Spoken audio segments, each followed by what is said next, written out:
Hi friends, welcome to my channel Sundari creatives. இன்றைக்கி வந்து நம்ம கீ ஹோல் டைப்பில் போட் நெக்கில் கீ ஹோல் டைப்பில் நெக் எப்படி டிசைன் பண்ணலான்னு பார்க்கலாம். மேலே வந்து நான் 3.5ம் கீழே வந்து லென்த்தும் 3.5 வைக்கிறேன். வச்சுட்டு இந்த மாதிரி போட் நெக்கை வந்து ட்ரா பண்ணிக்கோங்க. ட்ரா பண்ணிவிட்டு ஆம்கோல் ஸ்கேல் வச்சு ட்ரா பண்ணுங்கள், இன்னும் பர்ஃபெக்டாக வரும். சரிங்களா? இப்போ வந்து நம்ம நெக்கிலேருந்து கீ ஹோல் எவ்வளோ இறக்கமாக வேணும்னு பார்த்துக்கோங்க. ரொம்ப இறக்கம் கொடுத்துடாதீங்க. ஏற்கனவே நம்ம வந்து சுடிதாருக்கெலாம் நெக்கு வந்து ஒரு 6-7க்குள்ளே 6.5க்குள்ளே தான் வைப்போம்.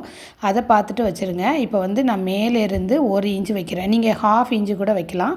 1 இன்ச்சுக்கு ஒரு மார்க்கு, 1.5 இன்ச்சுக்கு ஒரு மார்க்கு, 2 இன்ச்சுக்கு ஒரு மார்க், இந்த மாதிரி வச்சுட்டு அந்த எந்த அளவுக்கு அகலமாக வேணும்னு பார்த்துக்கோங்க. பார்த்துட்டு 1.5 இன்ச்சு நான் மார்க் பண்ணியிருக்கேன். சென்டர் லைன்லேருந்து 1.5 இன்ச்சு மார்க் பண்ணி இந்த மாதிரி ஒரு கர்வ் மாதிரி கொடுத்துட்றேன். நீங்கள் 1 இன்ச்சு கூட மார்க் பண்ணலாம்.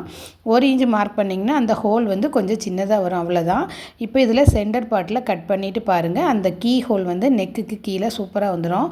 நான் வந்து கர்வாக கொடுக்காமல் விட்டதுனால அது என்னதுன்னா ஒரு மாதிரி டைமண்ட் ஷேப் மாதிரி வந்திருக்கு. நீங்கள் வந்து அது நல்ல கர்வியாக கொடுத்துட்டிங்கன்னா சூப்பராக வந்துடும்.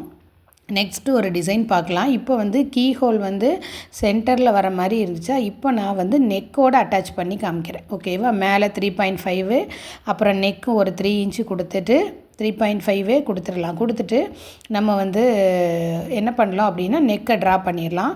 உங்களுக்கு நெக்கை ட்ரா பண்ணிவிட்டு நான் பாக்ஸ் போடாமலேயே என்ன பண்ணுறேன்னா வரைஞ்சி காமிக்கிறேன் பாருங்கள்.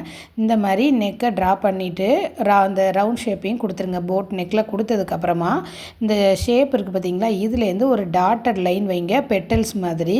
இது நம்ம டாட்டர் லைன் வச்சிங்கனாலே சூப்பராக வந்துடும். வச்சுட்டு அதுக்கப்புறம் இந்த மாதிரி பெண்ணை வச்சு டார்க் லைன் பண்ணி விட்ருங்க. பண்ணி விட்டுட்டிங்கன்னா அந்த மாதிரி கூட பண்ணலாம். சப்போஸ் அப்படி இல்லைன்னா எனக்கு இந்த மாதிரி பாக்ஸ் போட்டுக்கோங்க. மொத்தம் உங்களுக்கு எத்தனை ஹைட்டில் நெக் வேணுமோ அதை ட்ரா பண்ணிவிட்டு போட் நெக் ஒரு 3 இன்ச்சு கொடுத்து மார்க் பண்ணிவிட்டு அந்த பாக்ஸ் கீழே உள்ள பாக்ஸோட மிடில் பார்ட் எடுத்து இந்த மாதிரி ட்ராயிங் வரைஞ்சிக்கோங்க. நம்ம இல்லாமலும் வரைகிறதுக்கு நான் காமிச்சிருக்கேன். இப்போ வந்து கேன்வாஸில் கட் பண்ணுறத கீழே 1 இன்ச்சு விட்டுருங்க. அந்த அவுட்டர் சைடில் ஒவ்வொரு இன்ச்சு விட்டு கட் பண்ணிடுங்க. நான் இப்போ ஃபஸ்ட்டு நெக்கு கட் பண்ணி காமிக்கிறேன் பாருங்கள். கட் பண்ணி காமிச்சிட்டு அதுக்கப்புறமா உங்களுக்கு கேன்வாஸில் வைக்கிற மாதிரி கட் பண்ணி காமிச்சிருக்கேன். இப்போ பார்த்தீங்கன்னா ஃபஸ்ட்டு காமிச்சது வந்து நம்ம நெக்கு அடித்து திருப்பிக்கலாம். சப்போஸ் நீங்கள் கேன்வாஸ் கொடுக்குறீங்கன்னா அந்த நெக்குக்கு வெளியில் ஒரு 1.5 இன்ச்சு இந்த மாதிரி கொடுத்து கட் பண்ணி எடுத்துருங்க. இந்த இது ஒரு டிசைனாக இருக்குது. நெக்கு கட் பண்ணி வச்சு அதை ஓப்பன் பண்ணிங்கன்னா 2 பீஸ் வந்துடும். இது சூப்பராக இருக்குது பாருங்கள். இதை அப்படியே நீங்கள் கிளாத்தில் வச்சு அட்டாச் பண்ணிங்கன்னா சூப்பராக இருக்கும். பிடிச்சிருந்தால் லைக் பண்ணி ஷேர் பண்ணி சப்ஸ்கிரைப்